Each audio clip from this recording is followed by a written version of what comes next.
오늘 함께해 주실 네 분을 소개합니다. 김상일 시사평론가, 김범준 부산대 특임교수, 김병민 경희대 겸임교수, 김재희 변호사 이 자리에 함께했습니다. 안녕하십니까? 안녕하세요. 안녕하세요.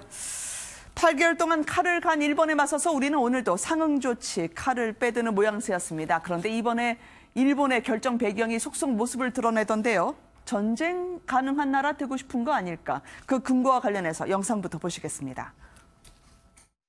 1965年に請求権協定においてお互いに請求権を放棄した。これ国と国との約束なんです。この約束を違えられてしまったらどうなるのか。 일본 측이 경제 제재 보복을 철회하지 않는다면 정부로서는 아까 말씀드린 대로 할 수 있는 여러 가지 다양한 대응 조치를 또 일본에게 상응할 수 있는 조치를 정부가 강구를 할 것입니다.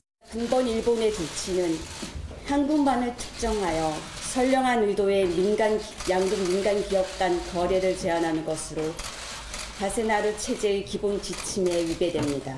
일본의 일방적 조치를 납득하기 어려우며 집단 안보 전략 물자 수출 통제 체제를 흔드는 것입니다. 한국이 기 제안한 양자 협의에 조속히 응할 것을 촉구합니다.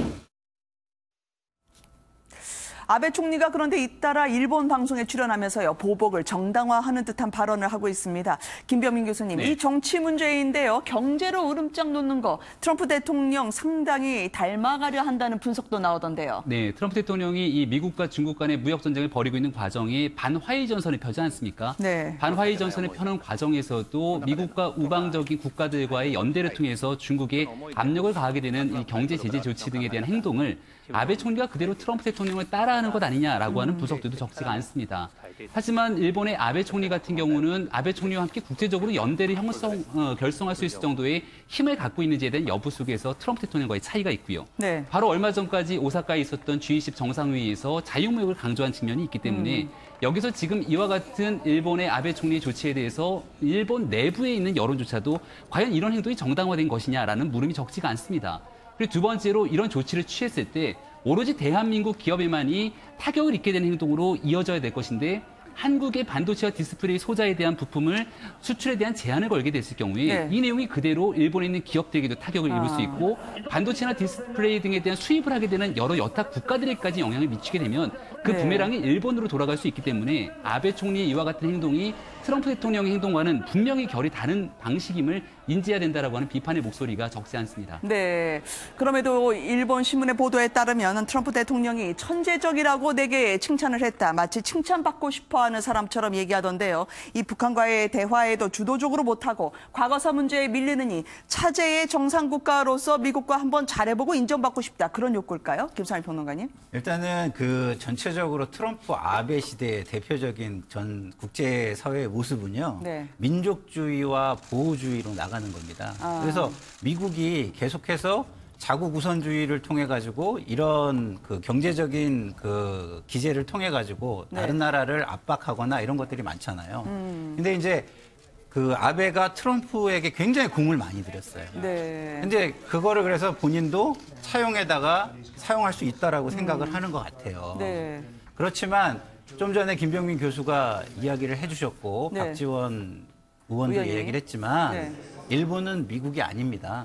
예? 경제 규모나 뭐 군사력이나 그리고 이제 뭐 그 정상국가로서의 뭐 국방의 그 기여도나 이런 것들을 봐도 그렇지 않거든요. 그래서 지금 이렇게 하는 것들이 궁극적으로는 아베가 우리가 소위 말하는 더 큰 그림, 더 큰 그림이라는 게 이제 그 옛날에 그 군국주의 국가로 다시 나가는 헌법을 개정해가지고 그런 거를 일차적으로 노리고 있는 거 아닌가 이런 그 의심을 많이 하고 있거든요. 그렇기 때문에 저희가 지금 현재의 상황을 그 다루는 것도 굉장히 좀 더 세련되게 다뤄야 한다는 전문가들의 이야기가 굉장히 많이 나오고 있는 상황입니다.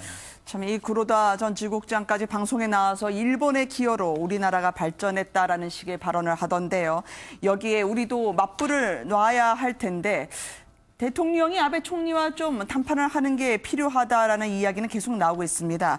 김범준 교수님 어떻게 보세요? 직접 그렇게 나서실 가능성이 있다고 보십니까? 이게 기본적으로 강제징용 배상 판결에 따라서 지금 일본에서 지금 우리 반도체나 디스플레이나 이런 쪽에 지금 수출 규제를 하고 있는 거 아닙니까? 네. 이게 기본적으로 정치 문제인데 정치 문제를 통상 문제와 경제 문제로 일본이 우리 측을 지금 공격하고 있는 거고 네. 이게 잘잘못을 따지기에 앞서서 일단 정치 문제다 보니까 해결 방법도 정치 쪽에 찾는 게 맞습니다. 네. 기본적으로 지금 한일 간의 외교 과정에서 정상회담이 상당히 오랜 기간 지속되지 않았고 오사카 G20 회담에서도 한일 대통령이 두 분 정상이 만날 수 있었으면 이런 문제가 안 생겼을 거라는 얘기가 많아요.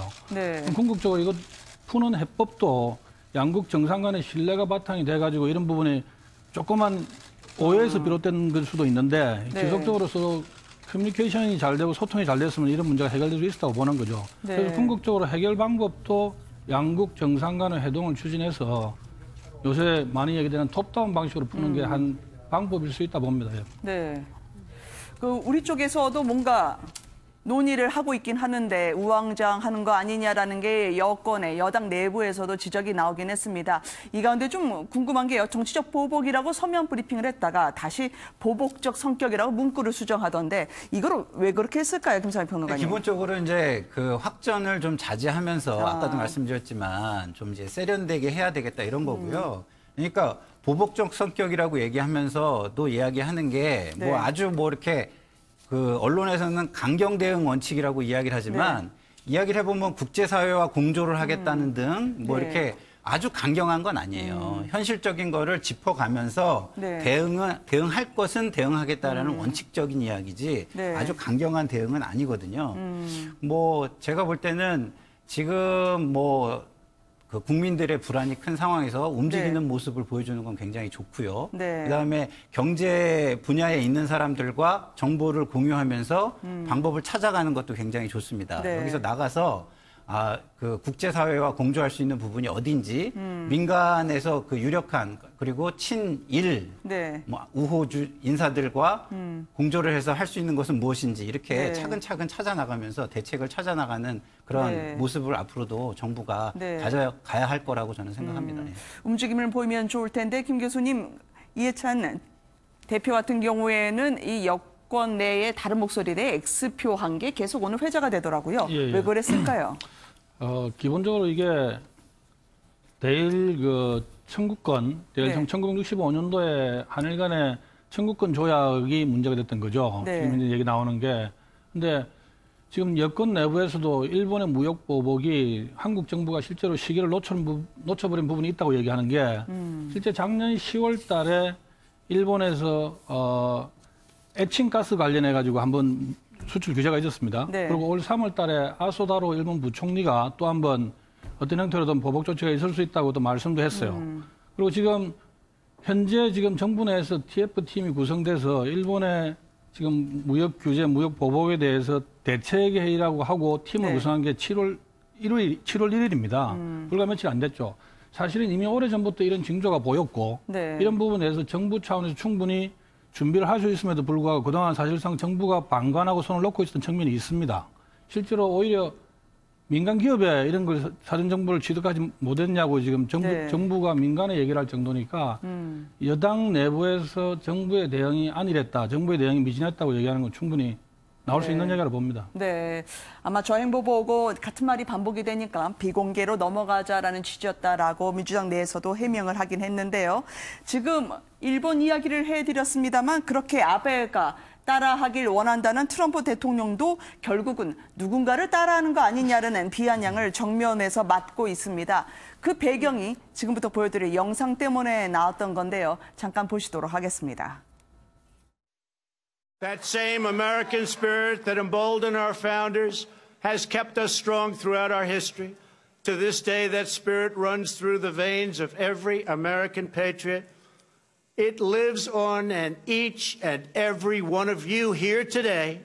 It is the spirit, daring and defiance, excellence and adventure, courage and confidence, loyalty and love that built this country into the most exceptional nation in the history of the world, and our nation is stronger today than it ever was before. It is its strongest now. 함께 해야 할 동맹에 우리나라와 일본은 삐그덕거리는데요. 본인은 재선을 향한 행진이 더 화려해지는 것 같습니다. 김재희 변호사님, 저 보니까 좀 어디선가 많이 본 듯한 퍼레이드던데요. 네, 군사 퍼레이드가 있었던 것인데요. 이게 사실 지난해에도 하고 싶었는데 이 제임스 매티스 전 국방장관이 반대를 해서 포기를 했던 건데 근데 이번에는 결국에는 강행을 했습니다. 그래서 이런 군사 퍼레이드가 같이 이제 가미된 어떤 독립기념일 행사를 보고 민주당은 어떻게 논평을 했냐면 도널드 트럼프 대통령이 독립기념일을 납치했다라고 이렇게 이야기를 했어요. 그러니까 결과적으로는 이런 공공 예산을 들여서 이제 저런 군사 퍼레이드를 하는 행위 자체가 이제 본인의 어떤 그런 재선을 위한 정치적인 목적으로 독립기념일 행사를 이용한 것이고 이제 그렇기 때문에 결과적으로는 사실 좌우 구분 없이 다 같이 모든 국민이 함께 경축해야 될 독립기념일 행사가 정말 트럼프의 개인적인 목적으로 이용됐다라고 표현을 한 것인데요. 근데 사실 이런 모습이 아까 그 아베 총리가 한국에 대한 그런 보복을 정당화하는 그런 장면, 그다음에 또 뭐 시진핑, 푸틴 등의 어떤 국가 행사 때마다의 어떤 그 군사 퍼레이드 장면 그리고 또 우리가 북한 영상에도 굉장히 많이 보지 않습니까? 근데 매우 유사하게 어떤 하나의 기조를 이루는데 그게 바로 아까 잠깐 이제 김상일 평론가님께서 말씀하셨던 민족주의와 보호주의 이걸로 이제 치닫는 어떤 국제적인 어떤 그런 경향을 나타내는 것이 아닌가 그렇게 싶은데요. 가장 충격적인 것은 이런 것들이 사실은 공산주의 국가에서는 늘상 있어 왔지만 미국에서는 볼 수가 없었던 그런 모습이 트럼프 대통령 즉위 이후 미국에서도 나타나고 있다는. 그래서 미국이 제일 먼저부터 본인이 스스로 구축해온 어떤 자유주의적 질서를 스스로 망가뜨리는 그런 모습을 좀 단적으로 보여주는 장면이 아닌가 싶습니다. 네. 심지어 미국 내의 야당인 민주당에서는 이게 미국의 생일이 아니라 트럼프 대통령 본인 생일상처럼 차린 것 같다는 얘기를 하던데요. 저렇게 되면은 미국과 북한 간의 비핵화 협상이 어디로 갈지 참 걱정스럽다라는 우려가 나올 것 같습니다. 김병민 교수님. 네, 트럼프 대통령이 개인적인 지도자로서의 성격에 따라서 사실은 완전한 비핵화를 바탕으로 북한과의 협상에 나서야 되는데 그런 내용들을 혹시 북한의 완전한 비핵화가 아니라 핵 동결 수준에서 2020년 트럼프 대통령이 재선에 맞을 정도로 어느 정도 관리 조치로 끝나면 어떡하겠는가라고 하는 걱정과 우려가 적지 않습니다. 지금 현재 스티븐 비건 특별대표 같은 경우도 사실 문재인 대통령이 과거에 이 미국과 북한이 어느 정도의 3차 정상회담을 위해서 물밑 접촉이 있다라고 했던 부분들에 대해서 그런 일은 없다라고 왜 대한민국에서 그런 얘기를 했는지 모르겠다라고 발언하기도 하고요. 바로 얼마 전에 권정근 북한 외무성 이 국장이 직접 담화문을 발표하면서 대한민국은 빠져라. 그리고 남북 간에도 대화가 이어지지 않고 있다고 했는데 지금 현재 나오고 있는 얘기로는 이 미국과의 실무 협상을 앞두고 있는 과정에서 한국을 배제한 채 북한과 미국 양자 간의 회담을 통해서 앞으로 비핵화 협상을 이끌어갔으면 좋겠다라는 얘기가 오가고 있다는 겁니다. 바로 직전까지 북한이 이 이스칸델급 미사일을 발사하면서 한반도 전역의 사거리에 들게 되는 미사일을 발사했음에도 불구하고 트럼프 대통령은 ICBM과 같은 미국 본토를 위협하지 않기 때문에 여기에 대해서 그렇게 크게 관심을 두고 있지 않는 상황인데 이 비핵화 문제에 대한 핵심 당사국으로 볼 수 있는 대한민국이 혹여 이 문제에서 한 발 빠지게 되면 어떡하냐라고 하는 국민적 걱정이 커지고 있는 상황이라 대한민국에서 이러한 문제에 대한 관리에 굉장히 온 힘을 기울이기 위한 노력을 다해야 될 때가 아닌가 생각이 듭니다. 그래도 이 동맹의 정상인데요. 북미 협상 당사자들이 뒤에서 마치 뒷담화하듯이 왜 문 대통령이 그런 말 내뱉었는지 모릅니다라 얘기하면 이건 정상이 아니죠.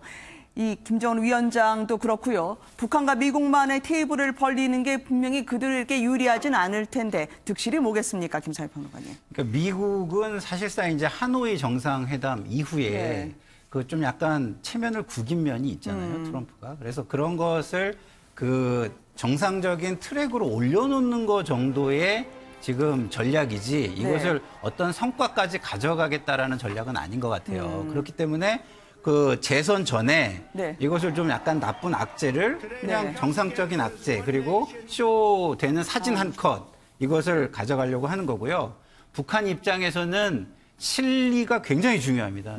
북한은 실리가 없는 일은 하지 않는 걸로 옛날부터 그 행동 패턴이 있었어요. 그러니까 지금 그 우리나라 대한민국에서 북한에 줄 수 있는 부분이 굉장히 지금 없다고 이야기하지 않습니까? 그런 차원에서 북한은 미국과 직접 이야기를 할 테니까 빠지고 제재 국면으로 가면 제재를 가속화해주는 역할을 해달라 이렇게 지금 이야기하고 있는 겁니다.